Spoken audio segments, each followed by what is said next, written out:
வணக்கம். இப்போ இந்த வீடியோ ப்ரெசன்டேஷனில் நம்ம எம்சிஎக்ஸ் க்ரூட் ஆயில் மார்க்கெட்டில் இன்றைக்கி எப்படி ட்ரேட் பண்ணலாம் அப்படின்றத பற்றி பார்க்குறதுக்கு முன்னாடி போன வாரம் வெள்ளிக்கிழமை மார்க்கெட்டில் என்ன நடந்தது நம்ம என்ன எதிர்பார்த்தோம் அப்படின்றத பார்க்கலாம். நீங்கள் பார்த்துட்டு இருக்கிறது க்ரூட் ஆயிலோட 7 நிமிஷம் கேண்டில் ஸ்டிக் சார்ட். இந்த கேண்டில் ஸ்டிக் தான் போன வாரம் வெள்ளிக்கிழமை மார்க்கெட்டோட ப்ரைஸ் ஓப்பனிங் 3550 பக்கமாக ஓப்பன் ஆயிருந்தது. நம்ம என்ன எதிர்பார்த்தோம்னா 3640 விட்டு கீழே வந்தால் மார்க்கெட்டில் செல் பண்ணலாம். கீழே வந்தால் மட்டும் கிடையாது, கீழே வந்து மார்க்கெட் கான்ஸ்டண்ட்டாக நிற்கிறத பார்த்ததுக்கப்புறமா செல் பண்ணலாம் அப்படின்னு நினச்சிருந்தோம். ஆனால் ப்ரைஸ் ஓப்பன் ஆனதுலேருந்து மார்க்கெட் ஓரளவு கன்சால்டேட் ஆகி 3700 வரைக்கும் போயிட்டு ரெசிஸ்டன்ஸ் எடுத்து கீழே வந்து 3640 கீழே வர முயற்சி செஞ்சுருக்கு. ஆனால் முழுவதும் உள்ள ஒரு ஸ்பைக் மாதிரி கீழே வந்துட்டு திருப்பி மேலே போயிடுச்சு.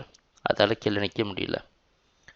திருப்பி 3700 ரெசிஸ்டன்ஸ் எடுத்து மேலே க்ளோஸ் ஆகிருக்கு 3682. சொல்லப்போனால் மார்க்கெட் பார்த்திங்கன்னா ஒரு சைடாக மூவ் ஆகிருக்கு. 3700 மறுபடியும் ஒரு நல்ல ரெசிஸ்டன்ஸ் கொடுத்துருக்கு. ஆனால் ஒரு தடுமாற்றத்தில் தான் மார்க்கெட் இருந்திருக்கு. ஆனால் ஓரளவு பையிங் டாமினேட் பண்ணுற மாதிரி தான் தெரியுது.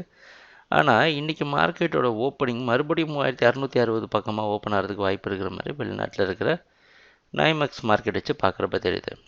இது ஓப்பனிங் வந்து 3700 பக்கமாகவோ இல்லை நேற்றுங்க வெள்ளிக்கிழமை க்ளோஸ் ஆனது பக்கமாக ஓப்பன் ஆனால் கூட ஓரளவு நம்ம தெளிவாக பையிங்க்கு சாதகமாக இருக்கிற மாதிரியாவது ஒரு முடிவு எடுக்கலாம். ஆனால் திருப்பியும் இதே இடத்துல ஒரு குழப்பமான இடத்துல தான் ஓப்பன் ஆகுது. மேலே 3700க்கு மேலே அதால் போகவும் முடியல, கீழேயும் வர முடியல. ஒரு தடுமாற்றத்தில் இருக்கிறதுனால என்றைக்குமே நமக்கு ஒரு தெளிவான டைரக்ஷன் கிடைக்கலைன்னா ட்ரேட் பண்ணணும் அப்படின்ற ஒரு கட்டாயத்தில் நம்ம வந்து முடிவெடுக்க முடியாது. அதுவும் இல்லாமல் வாய்ப்பு நழுவிடும் அப்படின்ற ஒரு எதிர்பார்ப்புலேயும் நம்மளால் ட்ரேட் பண்ண முடியாது. அதனால் என்ன பண்ணலான்னா இன்றைக்கி மார்க்கெட் வாட்ச் பண்ணி மார்க்கெட் 3700க்கு மேலே நிற்கிதா இல்லையா எல்லாம் தெளிவாக தெரிஞ்சதுக்கப்புறம் ட்ரேடிங்குள்ளே இறங்கலாம். ஓரளவு ப்ரைஸ் ஆக்ஷன்லாம் பார்த்து முடிச்சதுக்கப்புறமா, அதாவது நடந்து முடிஞ்சதுக்கப்புறம் பார்த்தோன்னா நமக்கு நம்ம இப்போ ட்ரேட் பண்ணியிருக்கலாம் அப்படின்ற மாதிரி தோணும். ஆனால் ட்ரேடிங்கை பொறுத்த வரைக்கும் நம்மளோட முடிவு இது தான். தெளிவான டைரக்ஷன் கிடைச்சா ட்ரேட் பண்ணலாம், இல்லை அப்படின்னா ட்ரேட் பண்ணாமல் மார்க்கெட் வாட்ச் பண்ணிட்டு நமக்கு கம்ஃபர்டபுளான இடம் கிடைச்சதுக்கப்புறம் ட்ரேடிங்கை ஸ்டார்ட் பண்ணலாம். இன்றைக்கும் நம்ம ட்ரேடிங் ஸ்ட்ராட்டஜியை பொறுத்த வரைக்கும் திட்டத்தை பொறுத்த வரைக்கும் ஒரு மார்க்கெட் வாட்ச் டேயாக தான் அமையுது. ட்ரேடிங் நடக்கிறப்போ பார்ப்போம் என்னென்ன மாற்றங்கள் வருதுன்னு எங்கள் வீடியோ ப்ரெசன்டேஷனை தொடர்ந்து பார்த்துட்டு வந்ததுக்கு மிக்க நன்றி, மகிழ்ச்சி, வணக்கம்.